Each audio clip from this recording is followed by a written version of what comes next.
সাধারণ সাহাবী নয়, যিনি পয়গম্বরের খাদেম ছিলেন। হযরতে আবু যর গিফারি, হযরতে আবু যর গিফারি খাদেমে খায়রুল বশর, খিদমতু মে জিंदगी भर না বানায়া আপনা ঘর। নবীর খেদমত করতে করতে নিজের জন্য একটা ঘর বানানোর টাইম পায় না এমন একজন সাহাবী। দুইটা হাত তুলে ডেকে বলতেছে, ও খলিফাতুল মুসলিমিন, এই যুবকের একজন ভাই যদি মদিনায় থাকতো তাহলে ভাই ভাইয়ের জিম্মাদার হয়ে যেত। খলিফাতুল মুসলিমিন পয়গম্বরের মুখে নিজ কানে শুনছি, আল মুসলিমু আখুল মুসলিম, মুসলমান মুসলমানের ভাই। রক্তের বন্ধনের দরকার নাই, কোরআন শরীফের বন্ধন আছে আমাদের মধ্যে। সুবহানাল্লাহ জোরে কোন, আর জোরে চিল্লায় কোন সুবহানাল্লাহ। আমি আমার ভাইয়ের জিম্মাদার, আমার ভাইরে ঋণ পরিশোধের জন্য ছুটি দেয়া দেন, আমি জিম্মাদার হয়ে রয়ে গেলাম। খলিফাতুল মুসলিমিন নতুন করে বিচার সিদ্ধান্ত লিখলেন, আবার নতুন করে, যাও যুবক, তোমার 1 মাসের ছুটি দিলাম। আরবি মাসের প্রথম শুক্রবারে জুমার নামাজের আজানের পূর্বে তুমি মদিনায় প্রবেশ করবা। যদি তুমি মদিনায় জুমার নামাজের পরেও না আসো, তাহলে তোমার জায়গায় তোমার জিম্মাদার ভাই আবু যর গিফারির মৃত্যুদণ্ড প্রদান করা হবে।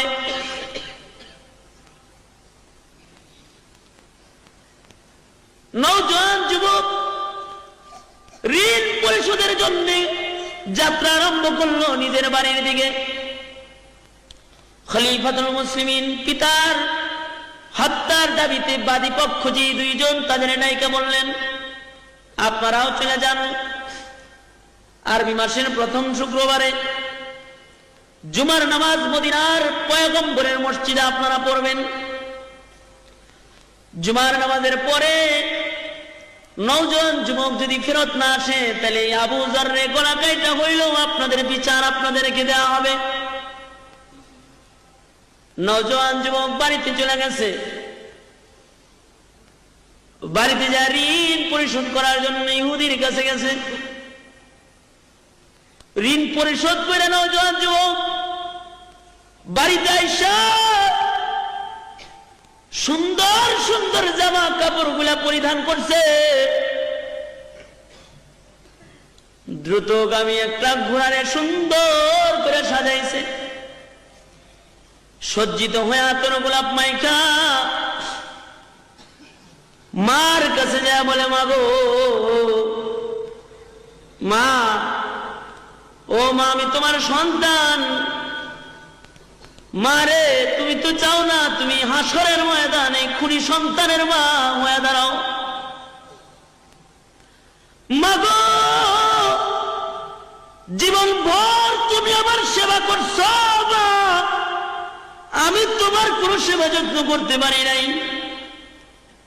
মা, বাড়ির থেকে যখনই বের হইছি তখনই আমি তোমার কাছ থেকে বিদায় নিয়ে বের হইছি, আবার আইছি। মা গো, আজকে একটা বিদায় নিবার চাই মা, এটা জিন্দেগির শেষ বিদায়। মা গো, তোমার হাত দুইটা আমার মাথার পরে রাখো মা। মা গো, দুধের দাবিটা মাফ করে দিও। আমি মদিনায় চললাম পাক পবিত্র হইবার জন্য। মা, আমার মাথায় হাত দিয়ে আমারে জিন্দেগির শেষ দোয়াটা তুমি এখন দিয়ে দাও। মা, তোমার সন্তানের জীবনের শেষ লুকমা খাবারটা তুমি খাওয়ায় দাও। তোমার সন্তান আর কোনদিন তোমার দরবারে এসে দাঁড়াবে না। মা, বাবার কাছে যা কয়, বাবা গো, ও বাবা, দেন ওই বুকটা একটু দেন। কত বুকের মধ্যে শোয়া রাখছেন বাবা, বুকটা একটু দেন। জিন্দেগির শেষবারের মতো আমার বুকটা আপনার বুকের সাথে একটু লাগা যায়। বাবা গো, আমার বিচার হইব মদিনায়, পিতামাতার কাছ থেকে জিন্দেগির শেষ বিদায় নিয়ে নওজোয়ান যুবক যাত্রা আরম্ভ করছে মদিনার দিকে। এদিক দিয়ে মসজিদের নববীতে জুমার নামাজের আজান হয়ে গেছে, এখনো পর্যন্ত কেউ মদিনায় আসে নাই। খলিফাতুল মুসলিমিন হযরত ওমর পত্রবাহক পাঠিয়ে দিয়েছেন আবু যর গিফারির বাড়িতে, আবু যর জীবনের শেষ জুমার নামাজ পড়াইবার লাইগা মসজিদে নববীতে আইসা যান। আপনার জিন্দেগির শেষ জুমা আজকে মদিনায় হইতে পারে। আপনার ভাই যদি ফেরত না আসে তাহলে আপনার ভাইয়ের জায়গায় আপনার মৃত্যুদণ্ড প্রদান করা হবে। হযরতে আবু যর গিফারি জিন্দেগির শেষ জুমার নামাজের প্রস্তুতি নিয়ে মদিনায় পয়গম্বরের মসজিদে হাজির হয়ে গেছে।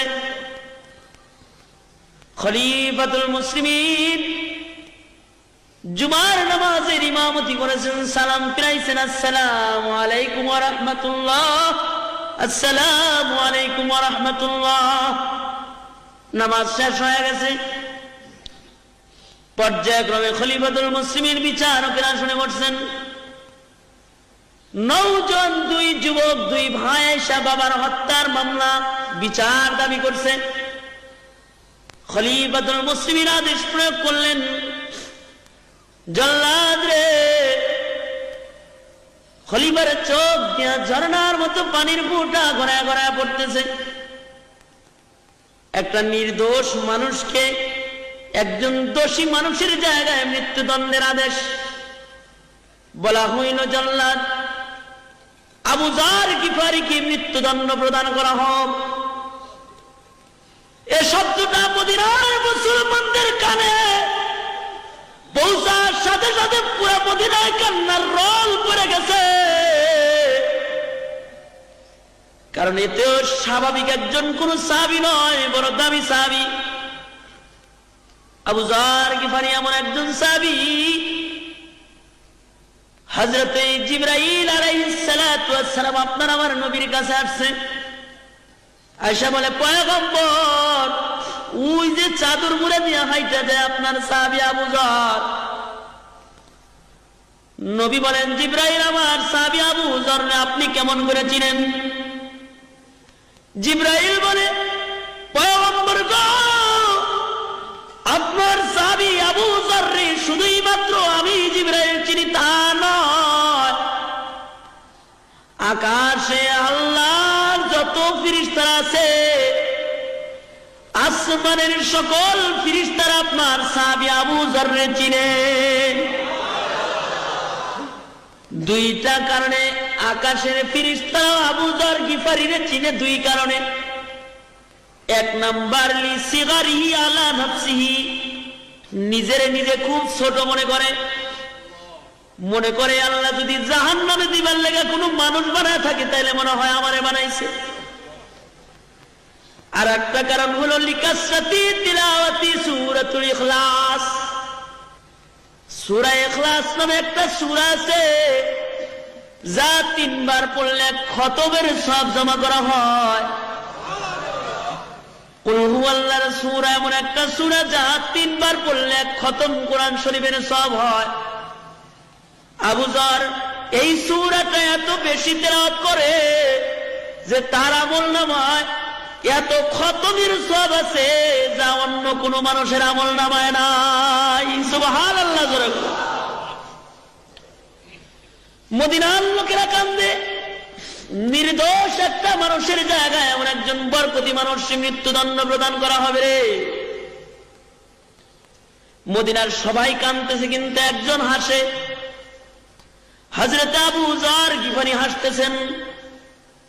লোকেরা বলে, আবু যর তুমি হাসো, কেন হাসো?